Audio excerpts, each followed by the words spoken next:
তো চলো আজকে বানাবো নাম না জানা বড়শি মাছের ঝাল। এর নাম আমি জানি না। তো মাছগুলো আমি হলুদ টুলুদ মাখিয়ে কড়াতে দিয়ে দিয়েছি। কড়া গরম হয়ে যাওয়ার পর একবার পাল্টু মেরে নিয়েছি, হালকা হালকা করে ভেজে নেবো। বেশি খন্তি নাড়ানাড়ি করলে ভেঙে যেতে পারে মাছ, বড়শি মাছ। তো মাছগুলো ভালো করে আমি ভেজে নেবো, বেশ কড়া করে ভাজবো। আর একটু তেল দিয়ে ভালো করে একটু ভেজে নিচ্ছি আমি মাছগুলোকে। তা অনেক দিনের পর এলাম এই রান্নার ভিডিও নিয়ে। এরকম টুকটাক রান্না করতে আমি খুবই ভালো লাগে, তাই ভিডিও বানাই আমি এরম এই রান্নার। এই যে প্রায় আমার মাছ একটু অল্প ভাজা টাইপের হয়ে গেছে, এবার আমি নামিয়ে নেব।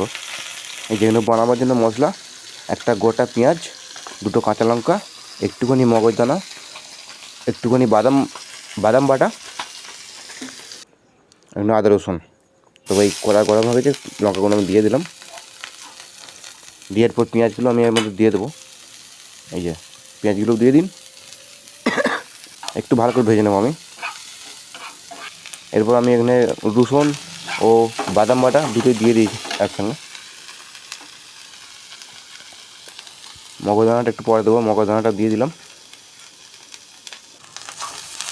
যে মগজদানাটা দিয়ে বেশ ভালো করে একটু ভেজে নেবো আমি, একটু তেল দিয়ে। কড়া ঠান্ডা করে নড়েই যাচ্ছে। এখানে 1 চামচ গুঁড়ো লঙ্কা, 1 চামচ হলুদ দিয়ে দিলাম। দিয়ে একটু জল দিয়ে একটু ভালো করে মশলাটাকে সিদ্ধ করে নিচ্ছি না, বেশ ভালো করে নিয়ে নেবো। কালারটা বেশ দুর্দান্ত হয়েছে। এর সঙ্গে একটু দই হলে খুব ভালো হতো, দই তোর ঘরে ছিল না তাই অ্যাড করিনি। আপনারা চাইলে অ্যাড করতে পারেন এখানে। তারপরে আমার মশলা ভাজা হয়ে গেছে। এখানে দুটো ক্যারি পাতা আমি অ্যাড করে দিয়েছি, এর সঙ্গে মাছগুলো দিয়ে দিলাম।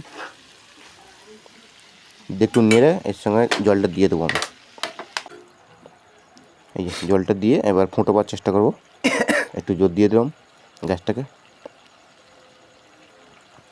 যে টকবক করে ফুটে গেলেই মাছের ঝাল রেডি হয়ে যাবে। এই যে ফুটে গেছে টকবক করে, প্রায় আমার মাছের ঝাল এখানে হয়ে গেছে। আমি গ্যাসটা নিভিয়ে দিয়েছি। আমার মাছের ঝালটা এখানে হয়ে গেছে। তা কেমন লাগলো এই রান্না? ভালো লাগলে লাইক করুন, শেয়ার করুন, আর এই মাছের ঝাল অবশ্যই ট্রাই করে দেখুন।